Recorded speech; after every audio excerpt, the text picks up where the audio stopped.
Primero, consejero, buenos días. Muchas gracias por aceptar la entrevista con Redacción Médica en esta pre-campaña electoral que nos acontece.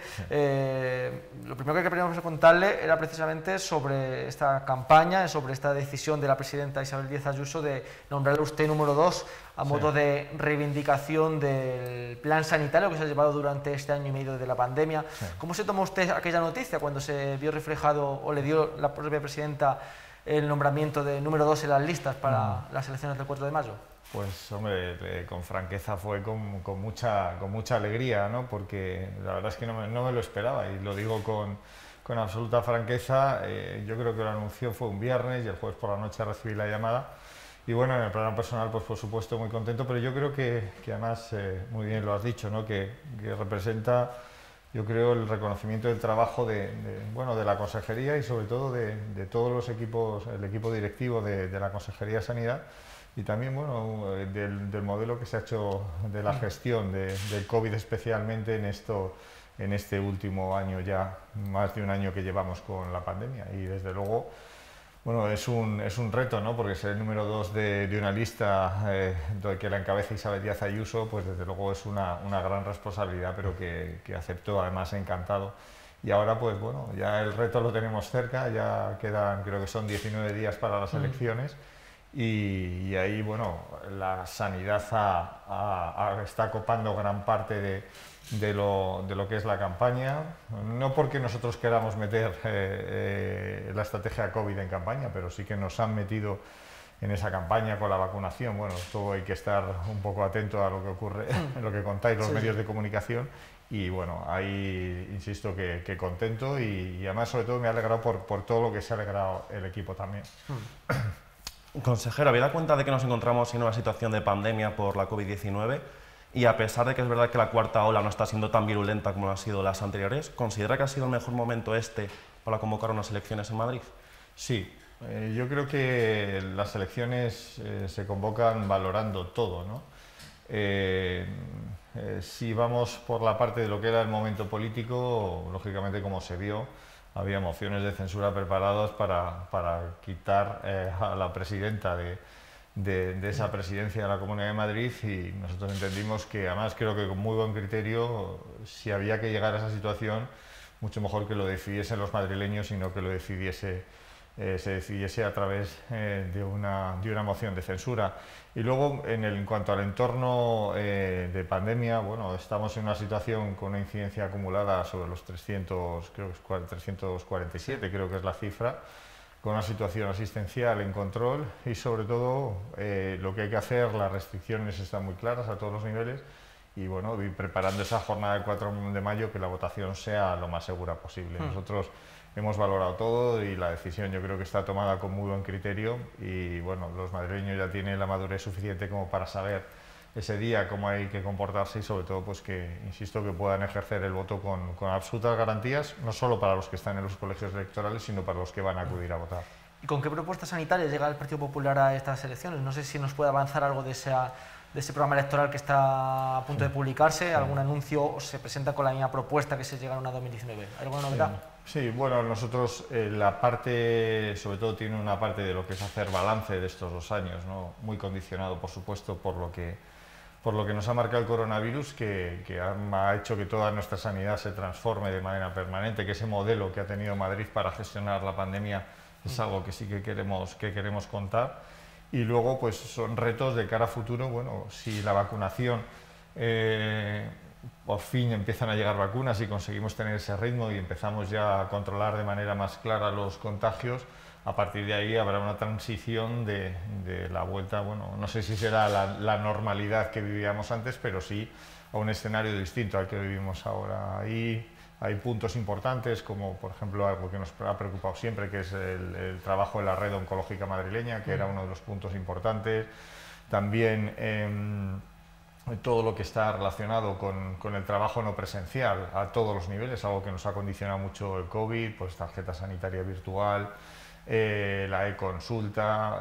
Luego también va orientado a los cuidados prolongados de pacientes a nivel domiciliario, con esa asistencia que también tenemos que hacer de manera importante, luego en reforzar la red de cuidados paliativos, también garantizar la seguridad tanto de pacientes como de profesionales con esa ley de eutanasia con la que no estamos de acuerdo y debemos de establecer ciertas garantías. Bueno, son puntos que comunicaremos en el programa, pero sobre todo son en esa fase de transición, pues de llegar a que nuestro sistema sanitario vaya recuperando el pulso que nos ha condicionado mucho el COVID. Y luego también algo importante que estamos detectando, que es el cuidado de los pacientes post-COVID, ¿no? Que nos está generando, ya hay unidades en los hospitales, en Zendal, en otros hospitales, y sobre todo pensar en esa estrategia que tenemos que llevar con todos ellos. Bueno, un programa que va a estar muy en la línea de lo que estamos viendo y sobre todo adelantándonos a lo que va a venir los próximos meses. El suministro de vacunas ha sido una de las principales preocupaciones durante los últimos meses. De hecho, la Comunidad de Madrid recientemente se ha conocido que ha conversado con la vacuna rusa de Sputnik para intentar proveer de dosis. ¿Se ha conversado con otras marcas, además de con los rusos de Sputnik? Bueno, se ha conversado con las 4 que ya tienen autorización de la Agencia Europea del Medicamento, tanto con Pfizer como con Moderna, como con AstraZeneca y Janssen. Se ha hablado con todos. Yo creo que nosotros como Consejería de Sanidad, nuestro deber es hablar con todos los que van a ser nuestros proveedores de vacunas, ¿no? Los que fabrican la vacuna. Y bueno, y con Sputnik también, pues en vista de esperar esa autorización de la EMA, y si no hay un acuerdo a nivel digamos, de Estado dentro del marco de la Unión Europea, pues si existe esa posibilidad, yo creo que como mínimo tenemos que estar informados de qué es lo que puede ocurrir, de si podemos adquirir esas vacunas y bueno, estar preparados, pues, puesto que vemos que la vacunación hay que reconocer que va muy despacio, ¿no? Llevamos, el primer vacunado fue el 27 de diciembre, estamos ya a mediados de abril y prácticamente, o sea, hemos puesto 1,5 millones de vacunas, creo que es 1.523.000 dosis, de los cuales son 440.000 con doble dosis, y es apenas un 7% de la población, y estamos muy lejos de poder establecer pues bueno, no hablaría de inmunidad de rebaño, pero sí un porcentaje de población lo suficientemente vacunado como para poder establecer un control sobre los nuevos contagios, que yo creo que ese es el objetivo. Entonces, por eso siempre nosotros hemos demandado esa estrategia de vacunación, como han hecho otros países a nivel mundial, y que Europa hay que reconocer que va demasiado retrasada con respecto a otros países. De forma rápida, ¿con proveedores de CureVac, por ejemplo, se han reunido con la vacuna de CureVac o la alemana, o con esos no? No, con esos todavía no. ¿Con la vacuna china tampoco? Entiendo que tampoco.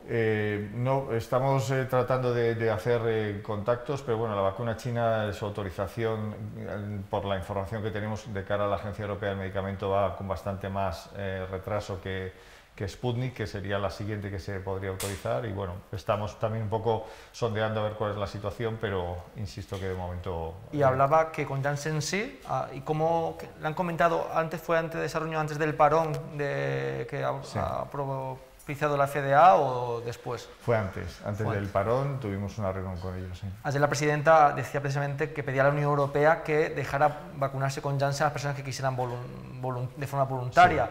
Sí. ¿Van a ustedes defender esa propuesta también aquí en el Consejo Interterritorial? Es decir, que se puedan vacunar con Janssen, por ejemplo, gente voluntaria. Sí, nosotros lo defendimos ayer concretamente en el Consejo Interterritorial.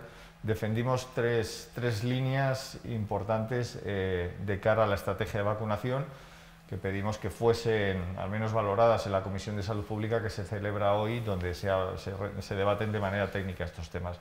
Nuestra petición era que las vacunas tanto de Janssen como de AstraZeneca se pudiesen administrar sin límite de edad, tal y como reconoce la ficha técnica, o sea que a partir de los 18 años se pudiesen administrar. En segundo lugar, que si eso no se producía, con AstraZeneca, bueno, y también con Janssen, que se estableciese esa voluntariedad con un consentimiento de las personas que quisiesen poder recibir esa vacuna.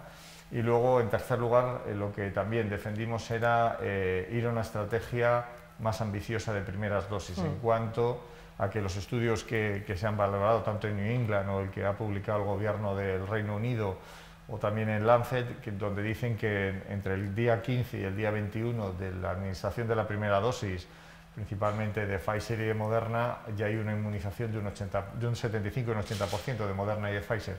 Y entonces lo que pretendíamos era doblar los días de administración de segunda dosis, tanto con Pfizer como Moderna, llevarlo a 42 días, y de esa manera nos permite llegar a un mayor número de inmunizados. Es una estrategia, por ejemplo, que lleva a Reino Unido y parece que con bastante éxito, ¿no? Esa era nuestra propuesta, y habrá que esperar hoy en la Comisión de Salud Pública si la petición que ha hecho la Comunidad de Madrid pues puede seguir adelante. Hay comunidades como Cataluña o como Castilla y León y Andalucía, donde también gobierna precisamente el Partido Popular, que están a favor de prorrogar el estado de alarma. ¿Por qué Madrid no lo está?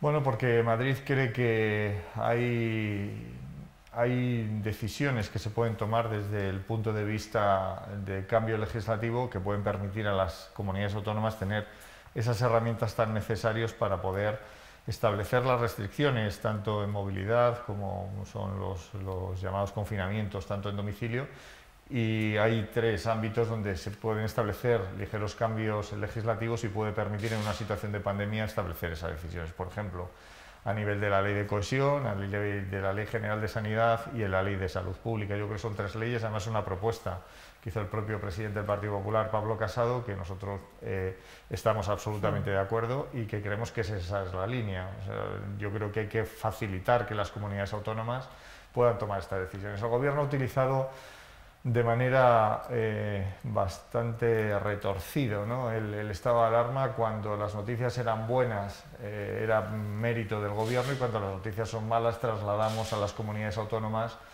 la responsabilidad. Lo hemos visto de manera muy clara. Yo siempre pongo como ejemplo, y creo que es algo que es muy llamativo, cuando se aplicó aquel estado de alarma infame en el puente del Pilar, donde Madrid, con una incidencia acumulada de 500 y en descenso, se nos aplicó un estado de alarma con un cierre perimetral que perjudicó además el control de los contagios, y por eso yo creo que un gobierno no debe utilizar una pandemia con carácter político como lo ha hecho, especialmente contra la Comunidad de Madrid, y por lo tanto tiene que generar esas herramientas que existen fuera del estado de alarma para permitir pues, que podamos hacer ese control desde el punto de vista asistencial y epidemiológico de este control de la pandemia.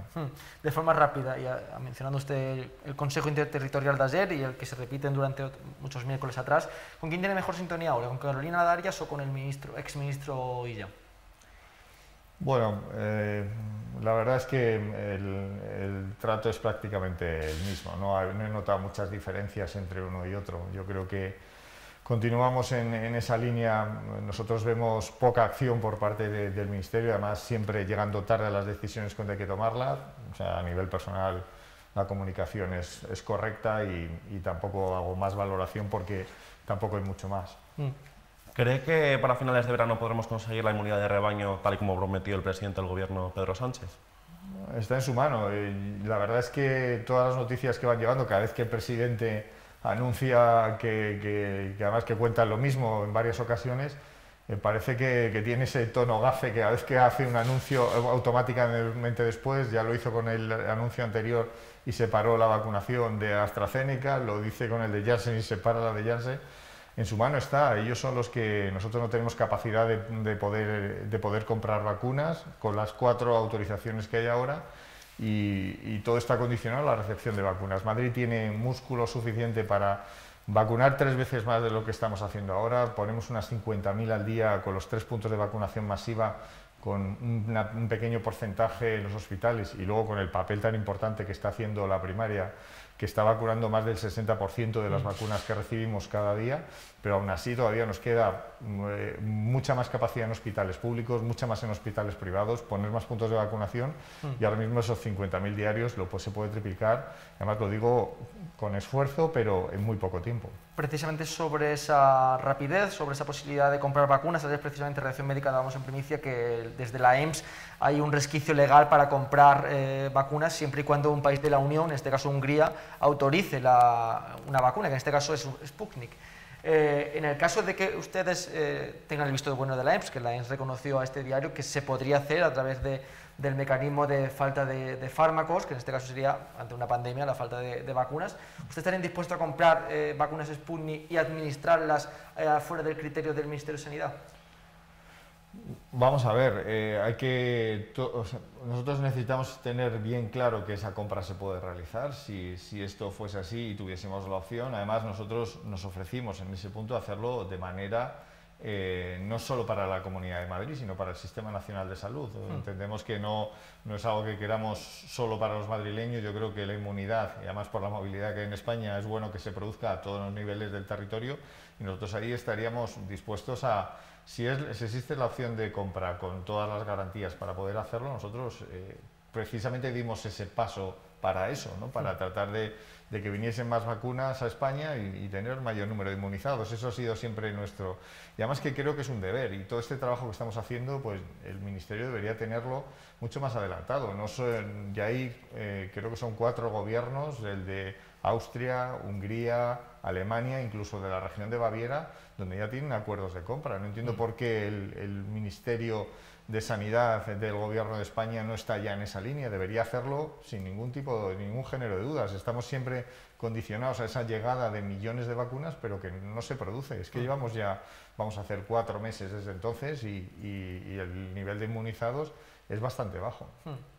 O sea que Madrid, llegado el caso, sería capaz, o habría como unos ojos, negociar por su cuenta, a pesar de que las indicaciones del Ministerio de Sanidad y del Gobierno de España piden que las comunidades no negocien por su cuenta la compra de vacunas, sino que se haga de manera unificada. Bueno, no ocurre solo con la vacuna. Si está autorizada por la Agencia Europea del Medicamento, cualquier región, cualquier gobierno puede comprar la vacuna, por lo que tiene esa autorización.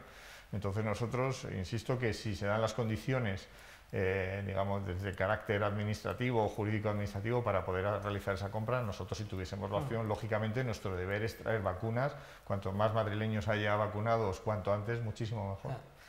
Vamos a saltar al tema profesional de la sanidad en sí mismo. Quería preguntarle cuál es la hoja de ruta que va a marcar, si vuelve a renovar la Comunidad de Madrid en el Gobierno, con la atención primaria. ¿Cuáles son los principales objetivos con los que se presentan a estas elecciones? Bueno, con la atención primaria tenemos un plan ya que está en la fase ya de negociación final, un plan de atención primaria que realmente lo que busca es acciones a 2 niveles, ¿no? Principalmente uno sobre los profesionales sanitarios, donde hay que realizar un cambio en cuanto a cómo van a recibir esas retribuciones los profesionales sanitarios, bueno, contemplando pues allá los puntos donde son más débiles y donde tenemos más difícil la posibilidad de cobertura de plazas, ¿no? Pues premiando la ruralidad, si la población que atiende es de mayor edad, con una serie de condicionantes que yo creo que van a ser buenos pues para mejorar esas retribuciones que merecen los profesionales sanitarios en atención primaria, y luego, en un segundo lugar, con cambios organizativos, ¿no? Algo que ya se ha mejorado bastante en la pandemia, pero que hay que seguir optimizando, que es bueno, pues eliminar cualquier gestión de tipo burocrático. Ya se va mejorando, ¿no? También pues, con la citación de crónicos, bueno, una serie de medidas que yo creo que van a hacer que la atención primaria sea atractiva, porque no es solo la cobertura profesional, no solo es un problema de la Comunidad de Madrid, y quizás la Comunidad de Madrid de toda España sea la que menos dificultades tenga, pero sí que es un problema a nivel nacional, y a partir de ahí pues hay que tomar primero decisiones nuestras, aunque también otras decisiones de mayor calado que se deben tomar en el Consejo Interterritorial, puesto que la escasez de profesionales, especialmente de médicos, va a ser muy llamativa en los próximos años y hay que tomar decisiones desde ya. En este sentido, ¿qué hará la Consejería de Sanidad con los 11.000 contratos de refuerzo del COVID? Bueno, nosotros tenemos 11.300 contratos, seguimos con los contratos COVID hasta final de año, y luego también, bueno, hay otra línea que hemos hecho no solo con los COVID, que también es con la parte de profesionales sanitarios, que ha sido las ofertas públicas de empleo. Desde el 17 hasta este año ya hemos ofertado, creo que son en total 25.000 plazas, sobre todo para establecer esa estabilización de los puestos de trabajo, que también es importante que los profesionales vean mayor, digamos, estar más involucrados en el proyecto de la Consejería de Sanidad, y ahí también es una cifra importante, es la mayor oferta pública de empleo que yo creo que se ha hecho en la historia de la Comunidad de Madrid, que son estamos por encima de 25.000 profesionales con las plazas que se han ofertado para este año también. ¿Pese a ello va a haber algún tipo de incentivación, de estabilización del empleo para personal interino y eventual? Bueno, la oferta pública de empleo va principalmente... Claro, eso ya es dar un paso importante. Bueno, y ahí estamos, pues sobre todo es eliminar la temporalidad, sobre todo con personal eventual, y con los interinos pues conseguir producir esa estabilización. Yo creo que es una apuesta muy importante, sobre 82.000 profesionales que tenemos, ahí se paran los contratos COVID, pero bueno, yo creo que es una oferta muy ambiciosa y que bueno, que es en la que las que tenemos que seguir trabajando pues para dar pues más estabilidad al empleo y la importancia, dar la importancia que tiene la sanidad. Recientemente la presidenta Isabel Díaz Ayuso anunció que se iba a abonar el 100% del complemento de productividad al personal estatutario del SERMAS debido a la pandemia del COVID. Los sindicatos acusan a este anuncio de ser electoralista porque se produce a pocos días de las elecciones. ¿Qué le dirían los sindicatos? ¿Se trata de una medida electoralista tal y como ellos acusan? No, se trata de una medida de reconocimiento del trabajo que han hecho los profesionales sanitarios y además con todo merecimiento. Nosotros ahí la productividad se paga todos los años, nunca es al 100%, y yo creo que este año, fruto del trabajo, de todo el trabajo del año pasado, era de absoluto reconocimiento para ellos hacerlo y lo hacemos pues en el momento que tiene que ser y con la mayor celeridad posible. No es una medida de carácter electoralista en ningún caso. Uno de los anuncios que se caracterizó por esta legislatura, la que dejamos ya, fue ese ambicioso proyecto de reforma del Hospital La Paz. Surgió una cierta polémica porque también se habló de trasladarlo incluso en su totalidad al proyecto de Madrid Nuevo Norte. Quiero preguntarle si usted estaba a favor de ese traslado. Bien, vamos a ver, yo creo que lo que hay que tener claro que a raíz de la aprobación de Madrid Nuevo Norte, lógicamente lo que es la configuración del norte, valga la redundancia, de la ciudad, pues había cambiado. Ahí, lógicamente, nosotros como administración deberíamos explorar todas las posibilidades de valorar cuál sería la ubicación del Hospital de La Paz. El proyecto inicial siempre fue hacer la reforma integral dentro, no solo de La Paz, también de Canto Blanco y de Carlos III, hacer de todo el complejo, hacerlo en la ubicación que tenía, pero también es importante ver otras ubicaciones, porque hay una ventaja que sí que es cierto: cuando uno empieza la construcción en una parcela, digamos en bruto, la construcción es mucho más rápida que si tiene que hacer una reforma sobre el centro donde está realizándose esa actividad. Entonces ahí bueno, se valoran todas las opciones. Es cierto que yo lo reconozco que a mí la opción que más me gustaba era donde estaba el Hospital de La Paz, porque independientemente de la velocidad de construcción y que el proyecto pudiese ser exactamente igual en otra parcela, pero yo creo que el Hospital de La Paz por la esencia que tiene, también tenía, y sobre todo por también algo que es importante, ¿no? Que los propios profesionales, además de hecho yo estuve reunido con la Junta Técnico Asistencial, les gustaba más el proyecto tal y donde estaba, ¿no? Me utilizaban una comparativa, es decir, el Hospital de La Paz, me decían, consejero, si trasladas el Museo del Prado, te lo llevas a la altura de Cibeles, dice, ya no es el Museo del Prado, tiene la misma pinacoteca, pero no es el mismo museo, ¿no? Es un ejemplo muy claro, y yo creo que bueno, al final, yo creo que además también habría que valorar todas las opciones. Es una decisión muy importante, de mucho calado, con un alcance económico muy importante, pero bueno, al final ya está el proyecto, ya está a toda máquina trabajando. El proyecto se queda la reforma. ¿Es para usted eso, digamos, una victoria política en estos 2 años? ¿O? No, yo creo que, vamos a ver, las decisiones de tanta importancia a veces requieren tiempo, ¿no? A la hora de valorar. Es verdad que el Hospital de La Paz bueno, se impulsó en la legislatura anterior, pero bueno, también es importante la decisión de la presidenta, de Isabel Díaz Ayuso, que es la que realmente ha dado el impulso final a este proyecto, que es lo más importante. Entonces yo creo que es un salto fundamental. Además también, bueno, también los europeos han ayudado a la toma de esta decisión, porque es un importe de mucha dimensión, y sobre todo que también el Hospital Enfermera Isabel Zendal nos va a permitir acortar plazos desde el proyecto inicial. Y yo creo que no lo considero una victoria política, lo considero una victoria de la sanidad madrileña, que es lo más importante. Ya para ir acabando, mencionaba usted el Zendal ahora mismo, preguntarle, ¿qué va a ser del Zendal cuando ya no exista el COVID? Bueno, pues el Zendal va a tener varias, dentro de su plan funcional, va a tener varias utilidades. Una de ellas va a tener, digamos, actividad del Hospital de La Paz, que se va a trasladar al Hospital Enfermera Isabel Zendal. Aparte de ahí, que eso, vamos a ver qué dimensión que necesita el Hospital de La Paz para ir recuperando esa actividad. Hay que reconocer ahora que con COVID, o sea, ojalá fuese menos tiempo, pero todavía nos queda. Como mínimo uno de los pabellones de vacunación, nosotros calculamos que hasta el mes de noviembre va a estar operativo. Hay que recordar que Zendal pone 10.000 vacunas al día, y puede doblar esa cantidad de vacunas. Y luego, pues, para todas las necesidades que vaya detectando el Servicio Madrileño de Salud donde necesite más actividad, ¿no? Ahí se puede transformar, se puede modular para hacer actividad, por ejemplo, de cirugía mayor ambulatoria, se puede hacer para determinadas, para, por ejemplo, campañas de gripe, o sea que vamos a tener muchas opciones pues, para poder dar, es un hospital de mucha dimensión, que esa capacidad de transformación que tiene, que puede hacer en apenas horas, nos va a permitir pues, que muchas veces, sobre todo, por ejemplo, en obras en hospitales, hay que recordar que el 12 de octubre también tiene esa opción, aunque el hospital lo tiene autogestionado para hacerlo, pero que va a dar actividad asistencial, va a tener sin ningún género de dudas. Dos últimas preguntas. La Comunidad de Madrid ha tenido que contratar una empresa de cobrar facturas prácticamente porque durante la pandemia no se ha cobrado todavía ninguna multa impuesta a los ciudadanos que se saltaron las restricciones o violaron cualquier medida de seguridad del COVID. ¿Por qué? Porque la Administración ha sido capaz de administrar esas multas. Vamos a ver, no es cierto que no esté ninguna multa cobrada, sí que hay multas cobradas. O sea, las multas, una vez que se recibe la sanción, Salud Pública, están todas incoados, todos los expedientes. Entonces, tenemos las que son de Policía Nacional, Guardia Civil, las gestiona la propia Dirección General de Salud Pública y de algunos ayuntamientos pequeños.